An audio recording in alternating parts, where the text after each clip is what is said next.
Bismillahirrahmanirrahim. Astaghfirullahalazim alladzi la ilaha illa huwa al-qayyum. Astaghfirullahalazim alladzi la ilaha illa huwa. Ila hadratin Nabi sallallahu alaihi wasallam wa ala alihi wa ashabihi al-kiram. Syai'un lillahi lahumul Fatihah. A'udzu billahi minasyaitonir rajim. Bismillahirrahmanirrahim. Alhamdulillahirabbil alamin. Ar-Rahmanir Rahim. Maliki yaumiddin. Iyyaka na'budu wa iyyaka nasta'in. Ihdinas siratal mustaqim.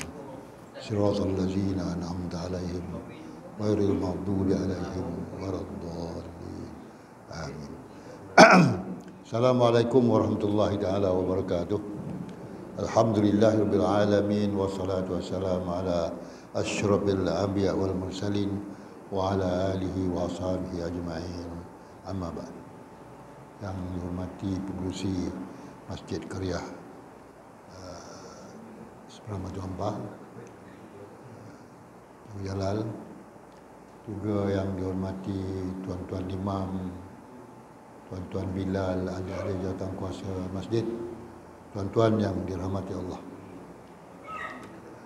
Alhamdulillah, terlebih dahulu kita panjatkan kesyukuran kepada Allah Subhanahu wa taala dan limpah kurnianya, maka solat subuh ini kita sekali lagi kita bersama-sama berjemaah di masjid ini. Seperti mana jugalah di masjid-masjid lain, di surau-surau lain, hari ini solat berjemaah subuh, yang mana ada kuliah-kuliah, maka solat subuhnya ramailah jemaah dia. Jadi kalau dihimpunkan seluruh daerah Rembau ni, ada 42 buah masjid. Dan kalau yang hadir berjemaah subuh tu, setiap satu masjid tu ada 100 orang. Kalau 42 masjid, 4,200 orang kan. Berbanding dengan penduduk Rembau ni 480,000. Jadi yang hadir waktu subuh ni baru beberapa ratus saja, tuan-tuan. Walaupun masjid kita banyak, tetapi kehadiran tu yang ramainya adalah orang-orang yang warga emas, orang muda dikuranglah, tuan-tuan. Jadi ini bukan satu persoalan. Persoalan yang penting ialah kita sentiasa diingatkan supaya sentiasa ingat kepada Allah Subhanahu wa taala. Sebab pagi ni saya tengok dekat tu, dia kata selagi manusia ini ada lagi yang menyebut nama Allah, maka kiamat tidak akan berlaku. Ada kan tadi? Macam itulah, tuan-tuan. Maknanya selagi ada makhluk di dunia ini yang melafazkan kalimah Allah, Allah, Allah, maka belumlah berlaku kiamat lagi. Walaupun hari ini kita berhadapan dengan satu suasana yang kita nampak macam perang di antara orang Islam dengan orang kafir. Sebenarnya itu adalah sesuatu yang kita kena fikirkan, iaitu ini adalah lanjutan daripada perang salib sebenarnya, tuan-tuan. Lanjutan perang salib itu antara Islam dan Kristian itu masih berterusan lagi sampai hari ini. Dan kita nampak bahawa orang Islam telah pun mula bersatu. Seluruh Islam di seluruh Timur Tengah tu dah mula bersatu. Dan kalau ikut apa yang disabdakan oleh Rasulullah sallallahu alaihi wasallam, kita akan menempuh satu keadaan yang dipanggil Malhamatul Kubra, peperangan besar antara Yahudi dan Islam. Itu peringatan awal, tuan. Jadi insya-Allah kita ni sebagai umat Islam yang ada di Malaysia ni sentiasa memberi sokongan secara material ataupun secara kita menyampaikan doa-doa kita kepada umat Islam yang sedang berjuang menegakkan dan mempertahankan agama Islam. Baiklah tuan-tuan dan puan, pada pagi ini kita masuk bab yang ke 137. 137 bab 137. Anak-anak Muslim dan musyrik. Apa makna dia ni? Anak-anak Muslim dan anak-anak orang musyrik macam mana kedudukan dia apabila mereka mati? Belum pun balik lagi. Mereka masuk ke alam barzakh dan masuk ke alam akhirat besok. Apakah kedudukan mereka?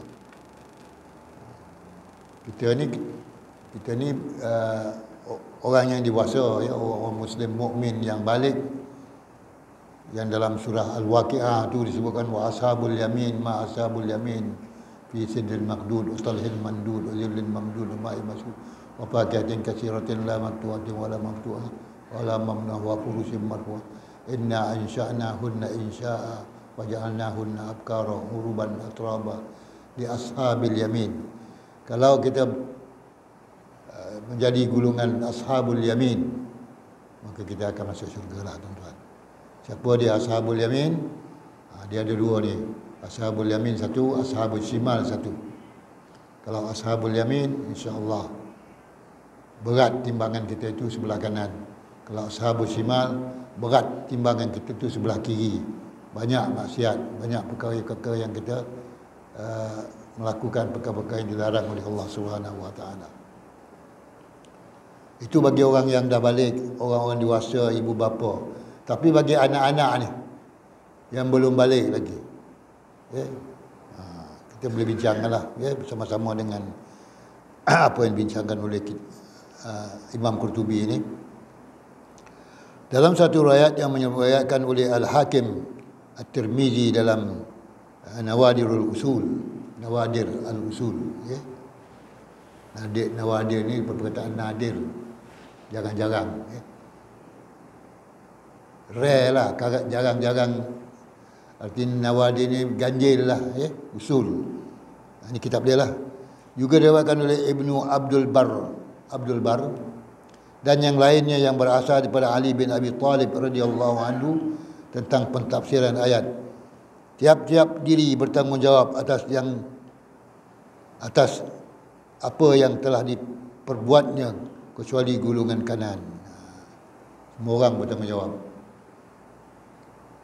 Segala apa yang kita buat semasa kita hidup ni, walaupun usia kita mungkin tak sampai 70, 80, 90, tetapi semuanya akan dipertanggungjawabkan.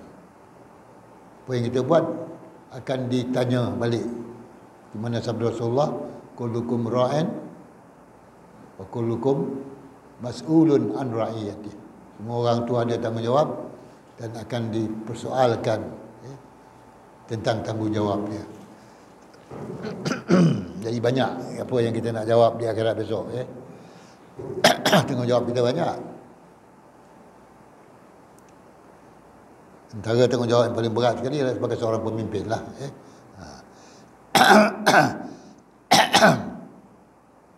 Disebutkan bahawa maksudnya adalah anak-anak kaum muslimin. Mereka belum berbuat apa-apa lagi. Anak-anak orang Islam belum balik.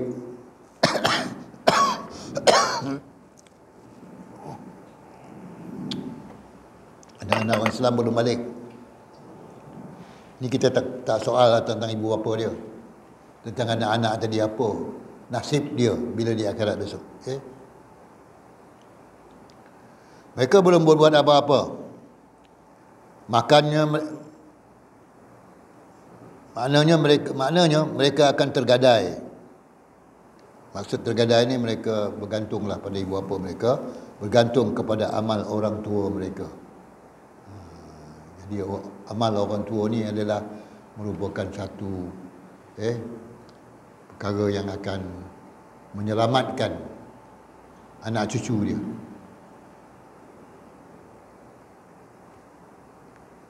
Jadi kalau kita berdoa selalu kepada Allah Subhanahu Wa Taala, Allahumma ighfir lana dzunubana wa liwalidina wa li ummahatina wa li jaddatina wal masyayikhina. Kita berdoa juga untuk diri kita, untuk orang Islam yang lain, dan termasuk juga ibu-ibu bapa kita yang dahulu dan juga datuk nenek kita. Ya. Sebab datuk nenek kita dulu kalau dia beramal salih, kalau dia melakukan perkara-perkara yang diredai oleh Allah Subhanahu Wa Taala, itulah yang menyelamatkan anak cucu dia. Jadi orang tua kita dulu tu memainkan peranan yang besarlah untuk menjadikan anak cucu dia yang kemudian ni anak-anak yang salih ataupun berhadapan dengan masalah di akhirat besok. Maknanya mereka akan tergadai bergantung kepada amal orang tua mereka. Tapi menurut kata Ibnu Abdul Bar, bahawa majoritis ulama berpendapat bahawa anak-anak kaum muslimin akan masuk ke dalam syurga. Anak-anak kaum muslimin masuk dalam syurga. Kaum muslimin yang beriman terus sampai akhir hayat dia melafazkan kalimah la ilaha illallah, anak dia masuk syurga. Tapi malangnya tuan-tuan, kalaulah sekiranya ibu bapa itu menjadi murtad di pertengahan jalan. Ini bukan kita je. Zaman Rasulullah dulu, selepas Rasulullah wafat, ramai orang Islam yang murtad, keluar daripada agama Islam dengan sebab mereka menentang pengeluaran zakat, menentang solat dan sebagainya, menentang hukum hakam Islam yang diketuai oleh Musailamatul Kadzab tu. Jadi apa nasib anak-anak mereka? Ibu bapa dah murtad, anak-anak tadi nak bergantung dengan ibu bapa, tapi ibu bapa pula dah murtad. Jadi apa nasib anak-anak orang Islam yang ibu bapanya murtad pula?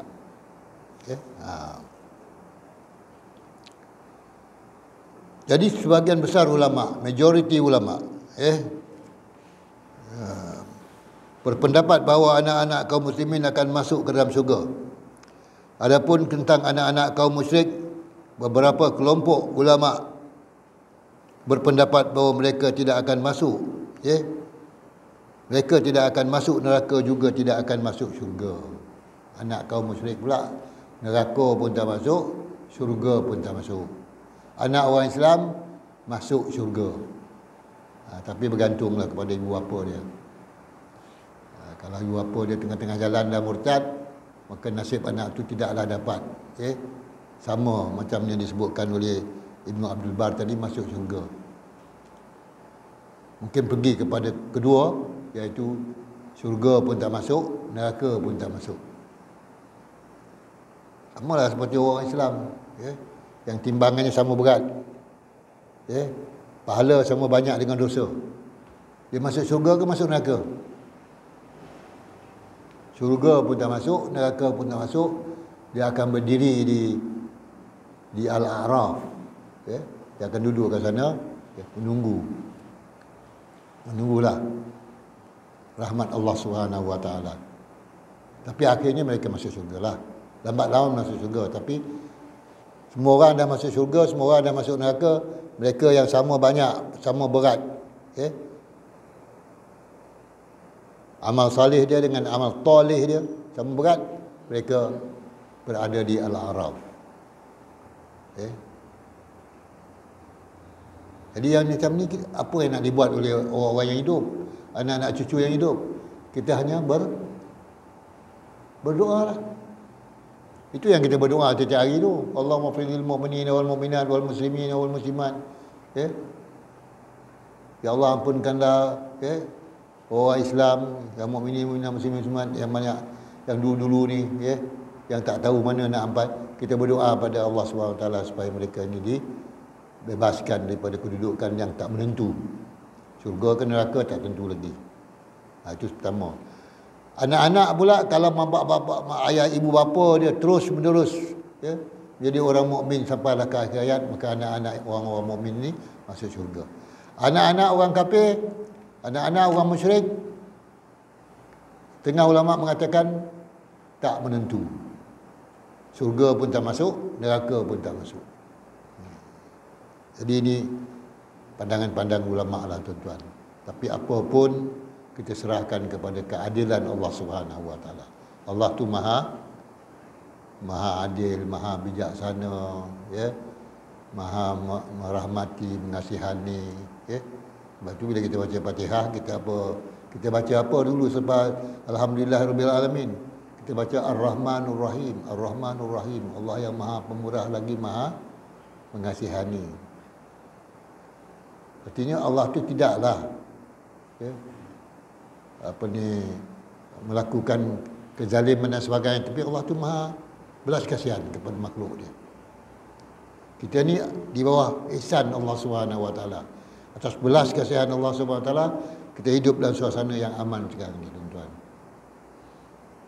Tapi bukanlah bermakna mereka-mereka yang hidup dalam keadaan suasana yang penuh dengan peperangan, penuh dengan kemiskinan, kebuluran dan pertempuran, ya, dan peperangan antara satu sama lain, bukan maknanya Allah tidak belas kasihan pada mereka, tapi itu adalah sebagai satu daripada bukti, ya, kekuasaan Allah Subhanahu Wa Taala, dan manusia sentiasa kena bersyukur kepada Allah Subhanahu Wa Taala. Kita bersyukur. Kita tengok orang yang perang di Gaza tu, di Palestin tu, walaupun dalam perang, dia tetap mendirikan sembahyang. Dia tetap bersyukur kepada Allah. Dia tetap mengucapkan kalimah alhamdulillah, ya. Walaupun dalam keadaan sengsara. Kita tengok ketumbu bekalan makanan turun yang dijatuhkan daripada kapal terbang, daripada helikopter sebagainya, berebut-rebut, tapi mereka tetap mendirikan solat. Sebab dunia ini bukanlah tempat mereka, tempat yang mereka katakan sebagai tempat-tempat yang mana yang bahagia, apa tempat-tempat yang penuh dengan kenikmatan sebagainya, tak. Dunia ini sebagai ujian. Jadi itu sebagai satu ujian lah. Tunggulah bekalan makanan turun. Ya. Kadang 2-3 hari tak makan. Itu ujian sebenarnya. Sebab itu dalam satu sabda Rasulullah menyebutkan solat ataupun ibadah yang dilakukan dalam suasana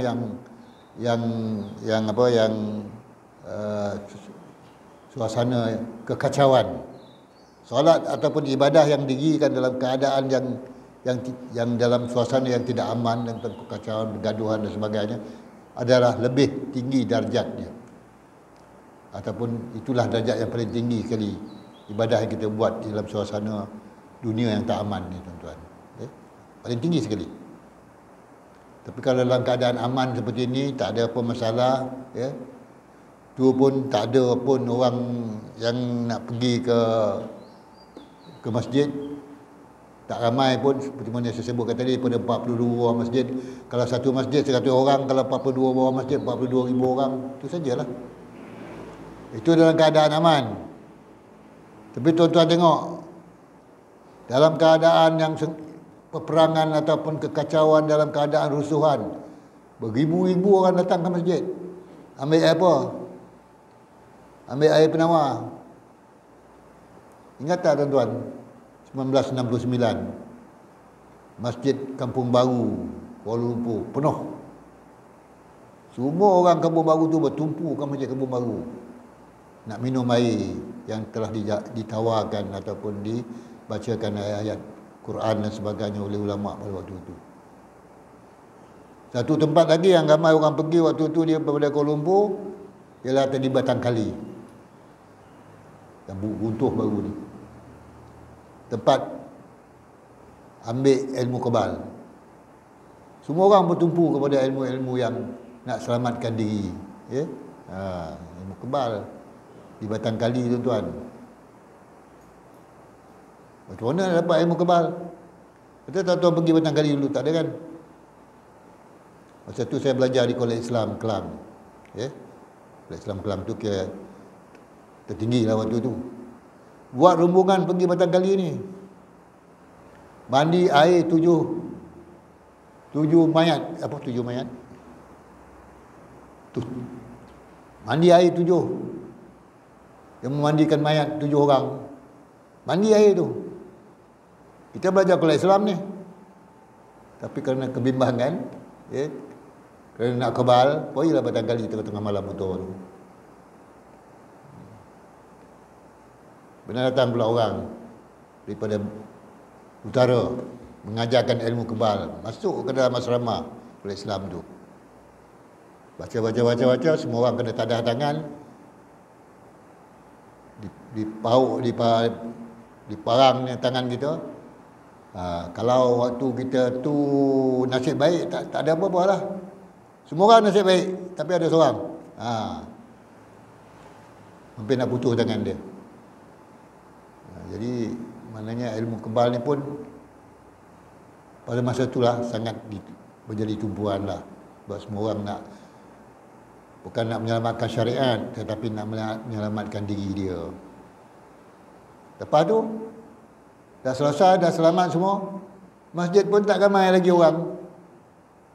Bila dah selamat, serusuhan dah tak ada, orang etnik pun tak ada, tak datang lagi masjid. Masa dalam keadaan yang cemas, semua orang datang masjid minta mohon pada Allah Subhanahu Wa Taala. Itu di kawasan Kuala Lumpur lah, ya. Tapi di tempat-tempat lain saya tak tahulah, jadi itulah keadaan. Sebab itu Rasulullah kata, orang yang beribadah dalam suasana yang tidak aman, dunia yang kekacauan dan sebagainya, tapi dia tetap meneruskan ibadahnya, maka dia adalah ahli syurga, kata Rasulullah SAW. Kemudian anak-anak tadi nasibnya bergantung pada ibu bapa dia, ya.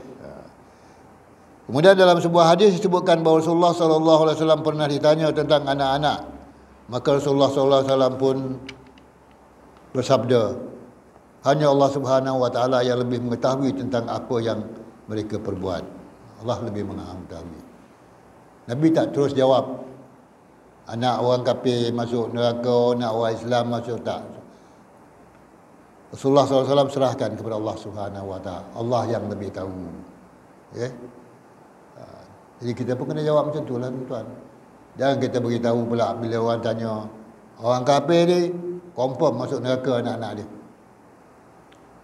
Tak, Rasulullah pun tak jawab macam tu. Rasulullah jawab terpulang kepada Allah Subhanahu Wa Taala.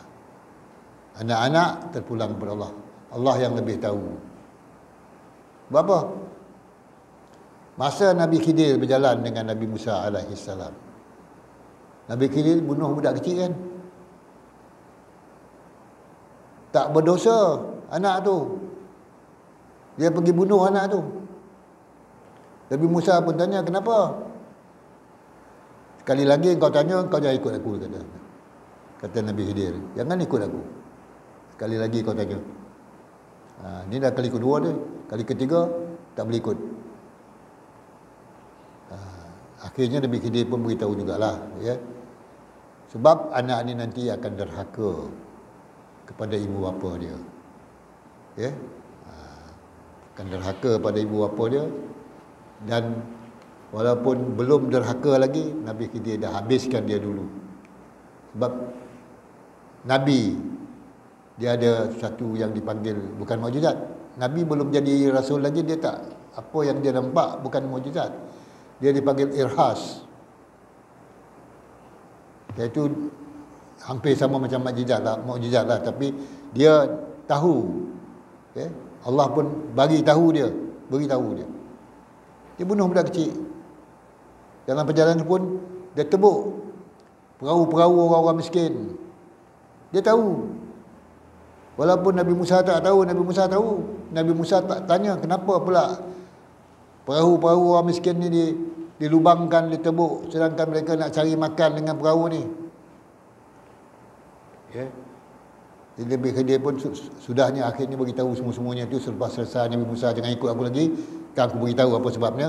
Kerana seorang raja yang zalim akan merampas perahu-perahu ini. Sebelum mereka rampas, aku lubangkan dulu perahu-perahu ini supaya mereka tak dapat, okay? Kaedah daripada perahu ni. Perahu ni dah bocor, ambil pun tak ada guna. Ini Nabi, dia tahu, okay? Itu peringkat Nabi lah, tuan-tuan. Tapi peringkat kita ni, ada tak orang yang tahu sesuatu yang orang lain tak tahu? Ada, iaitu golongan yang dipanggil wali-wali Allah. Dia ada kelebihan yang dipanggil karamah. Dia karamah dia. Dulu saya cakaplah tentang karamah wali Allah ni, ya. Bila nak tengok bulan, nak tengok anak bulan Ramadan ke, nak tengok anak bulan Syawal ke, sebelum apa? Sebelum melihat anak bulan tu, mereka buat munajat, buat sembahyang hajat, zikir dan sebagainya, buat tahlil dulu, buat haul dulu di Teluk Kemang tu, diketuai oleh Mufti Negeri Sembilan Haji Mat Said, yang lepas dia tu, ya, anak dia tu. Dan bila sampai nak tengok anak bulan, walaupun cuaca gelap gelita, ya, dan tak ada pun sedikit cahaya untuk melihat anak bulan, tapi Allah beri nampak anak bulan. Ini kelebihan wali-wali Allah. Itu yang kat Negeri Sembilan lah. Kat Melaka pula, tuan-tuan dah dengarkan Ustaz Wahid Paya Rumput. Itu wali Allah lah. Pakai kereta tak payah pakai minyak, pakai air je. Kereta pula second hand yang paling buruk sekali. Pakai air je. Boleh tu daripada Melaka sampai ke Bentong dia pergi. Ya. Maknanya wali Allah ni ada karamah yang Allah bagi pada dia. Rumah dia tak seberapa. Saya pun tak pernah tengok rumah dia, tapi dia bukanlah orang kaya, tapi dia setiap Ramadan dia memberi setiap penduduk kampung tersebut 1 kampit beras. Okay. Siapa yang datang dia bagi. Banyak beras dia. Padahal orang tak pernah nampak pun luri masuk hantar beras ke rumah dia. Ini karamah. Jadi karamah ni boleh diusahakan. Tapi Nabi tak boleh diusahakan. Nabi adalah kurniaan Allah, lantikan Allah SWT. Tapi karamah ni boleh diusahakan.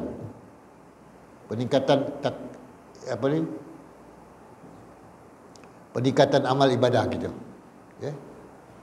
Seorang ulama daripada Turki, dia dikejar oleh Kamal Atatürk dan ditangkap oleh polis. Polis itu mengasari dia. Ya. Siapa nama dia? Saya lupa lah. Saya ada 2-3 kali baca buku dia. Ya. Satu lagi, dalam perjalanan itu dia minta polis itu berhenti, dia nak sembahyang. Dia nak sembahyang. Nak ambil air sembahyang. Jadi polis kata, silakan tuan, ambil air sembahyang. Dia turun kat sungai yang penuh dengan buaya tu. Dia berdiri atas sungai tu ambil wuduk. Ya, ambil wuduk. Polis pun terkejut. Tengok dia boleh masuk dalam sungai yang penuh dengan bahaya tu, dia boleh berdiri di atas sungai tu ambil wuduk.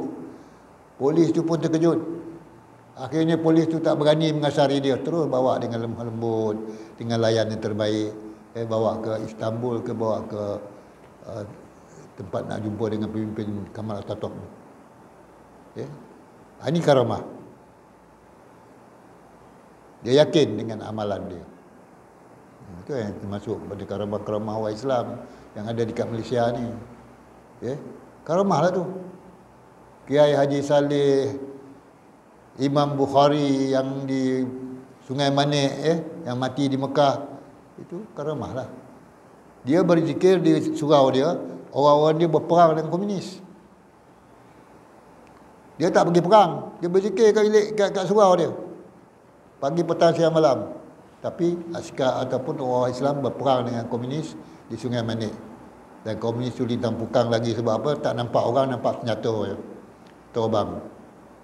Itu karamah lah tu, tuan-tuan. Ilmu sekarang ni ataupun karamah-karamah yang ada pada zaman dulu tu, lepas sekarang kita ni pun mungkin ada jugalah, tapi kita tak tahu siapa yang ada karamah ni. Ya. Baiklah tuan-tuan, ya. Sedikitlah berkaitan dengan amal ibadah kita yang kita lakukan setiap hari ini, boleh meningkatkan diri kita kepada ketakwaan dan meningkat kepada kewalian dan mendapat karamah daripada Allah Subhanahu wa taala. Sebab itu Allah sebutkan dalam Al-Quran, al-masjidu ussisa lit-taqwa. Masjid itu dibina dan diasaskan untuk melahirkan orang-orang yang bertakwa. Diteruskan ayat tersebut lagi, bukan sambungkan dari situ, tapi Allah sebut dalam ayat yang lain, yaumaidin ba'duhum li ba'din aduun illal muttaqin. Pada hari akhirat besok, semua orang, sebahagian daripada orang dan sebahagian yang lain akan berseteru. Tak kira lah, kita dengan adik-beradik berseru di akhirat besok, kita dengan saudara mara kita berseru, mungkin kita dengan ibu bapa kita tak sama takwa tingginya, tapi orang-orang yang bertakwa akan bersama-sama besok di akhirat. Illal muttaqin, kecuali orang-orang bertakwa, mereka tak berseteru dengan orang lain, mereka berseteru. Jadi ini yang akan berlaku di hari akhirat besok. Yang kenal dan baik ialah orang-orang yang sama-sama bertakwa di dunia sampai akhirat. Menurut beberapa pendapat, bahawa ini juga berlaku untuk semua anak-anak, kerana anak-anak di sini tidak dikhususkan. Semua anak-anak akan berlakulah di ketentuan Allah Subhanahu wa taala. Masuk syurga ke masuk neraka ke, Rasulullah tak jawab. Tak kiralah anak musyrik ke anak mukmin ke, Rasulullah tak kata masuk yang ni masuk syurga masuk neraka. Serah pada Allah Subhanahu wa taala. Bila anak tu meninggal, belum pun mayyiz lagi, maka kita serahkan kepada Allah Subhanahu wa taala ke mana Allah nak hantarkan anak-anak tersebut. Dalam buku Al-Minhaj Al-Hilmi dituliskan keadaan anak-anak Muslim dan kafir adalah sama. Dalam kitab ni yang ditulis oleh dalam kitab Al-Minhaj Al-Hilmi tuliskan anak-anak Muslim dengan anak-anak musyrik sama, belum balik. Jadi kedudukan mereka adalah sama. Yang tak sama kedudukan ialah ibu bapa mereka. Tapi anak-anak yang belum balik ni sama ya. Anak orang kafir ke, anak orang Islam ke, sama kedudukan dia. Di akhirat besok diserahkan kepada Allah Subhanahu wa taala menentukan sama ada dimasukkan ke syurga ataupun dimasukkan ke neraka. Yang ni mereka akan diperlakukan sesuai dengan perbuatan mereka terhadap Allah Subhanahu wa taala, kerana Allah Subhanahu wa taala mengetahui perbuatan mereka. Jadi seperti Nabi Khidir je. Allah dah tahu dah anak ni bila dia dewasa besok dia derhaka pada ibu bapa dia menentang Islam, maka Nabi Khidir bunuh lagi anak ni. Walaupun anak tu tak ada dosa dengan dia bunuh. Ini Allah dah tahu dah. Dan apa yang juga yang akan berlaku kepada anak-anak yang mati awal ni Allah dah tahu. Kenapa dia dimatikan awal tu terserahkan pada Allah Subhanahu wa taala. Kadang-kadang kita baca berita yang menduka citakan, aksiden berlaku, anak baru lahir mati dalam aksiden, mati. Saya ada seorang sahabat lah, bawa kereta aksiden, mati anak dia. Anak kecil dia mati, baru 2-3 tahun. Bawa balik ke rumah dalam pangkuan dia. Dia pangku anak dia. Mati sebelum balik lagi, ataupun anak kecil lagi mati. Aksiden, dia pangku anak dia bawa balik sampai ke rumah dia. Sebab yakin bahawa Allah lah yang lebih mengetahui apa yang akan diputuskan kepada anak-anak kecil yang mati ni. Sebab itu kadang-kadang kita baca kitab, jangan meratapi kematian. Meratap ni mana dia apa? Menangisi, melampau-lampau terhadap sesuatu kematian, itu meratap. Tapi ada setengah ulama mengatakan bahawa di antara meratap ialah kita melakukan sesuatu yang tidak dilakukan oleh Rasulullah SAW. Kita lakukan sesuatu. Ini maka juga meratap. Contoh, buat kenduri. Kenduri apa? Kenduri tahlil malam kematian tu di rumah mayat. Kata ulama itu pun dikatakan ratapan.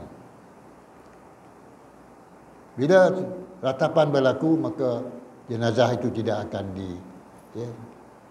dibebaskan daripada adab kubur lah. Dia akan menerima azab kubur kerana keluarga dia meratap. Saya pernah tengok orang meratap ni, tuan.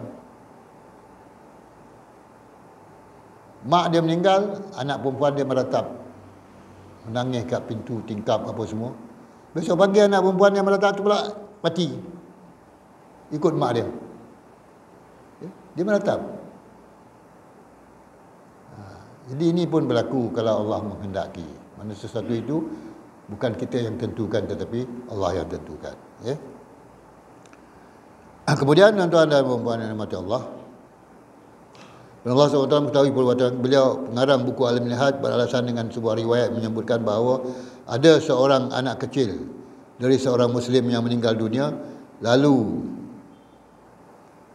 salah seorang dari isteri Nabi berkata, berbahagialah ia kerana ia akan memiliki seekor burung dari burung syurga. Lalu Nabi pun berkata kepadanya, apakah kamu mengetahuinya? Sesungguhnya Allah SWT telah menciptakan syurga dan menciptakan penghuninya. Ia juga menciptakan neraka dan menciptakan penghuninya. Ada seorang sini Nabi kata, berbahagialah dia. Anak kecil mati kemudian akan dapat seekor burung. Ia akan memiliki seekor burung dan dari burung syurga. Jadi bertanya balik, mana kau tahu ni? Nabi pun tak cakap, tapi isteri Nabi cakap. Jadi isteri Nabi cakap, kalau Nabi tak cakap, tak boleh pakai. Yang kita nak pakai ialah apa yang dikatakan oleh Rasulullah sallallahu alaihi wasallam. Sebab tu bila Aisyah radhiyallahu anha dalam soal solat jenazah, pertikaian berkaitan mana lebih afdal, solat jenazah di tanah lapang ataupun dalam masjid. Maka para ulama zaman tu dia kata, masjid bukan tempat orang mati. Masjid adalah tempat orang hidup. Jadi tak boleh solat jenazah di masjid. Tapi bila Aisyah radhiyallahu anha nakkan Abdul Rahman bin Auf supaya dia dapat mensolatkan dengan jemaah-jemaah perempuan, maka Aisyah radhiyallahu anha meminta supaya jenazah Abdul Rahman bin Auf ni dibawa ke dalam rumah dia, sedangkan rumah dia dalam masjid. Maka para sahabat pun kata tak boleh, inilah masjid, mana boleh bawa jenazah dalam masjid. Aisyah ni lebih dekat dengan Rasulullah sallallahu alaihi wasallam, dia lebih tahu. Dia kata, tuan-tuan ingat tak, semasa Sahlun dan Sahal, dua adik-beradik ni meninggal dunia, Rasulullah solatkan dia di Masjid Nabawi. Kalau itu boleh, kenapa ini tak boleh? Jadi ini pun, peristiwa ini pun berlaku. Dalam zaman Rasulullah dah berlaku dah. Iaitu solat jenazah ni, setengah ulama kata tak boleh buat di masjid, lebih baik buat di tanah lapang. Sebab ramai orang boleh ada datang solat di tanah lapang.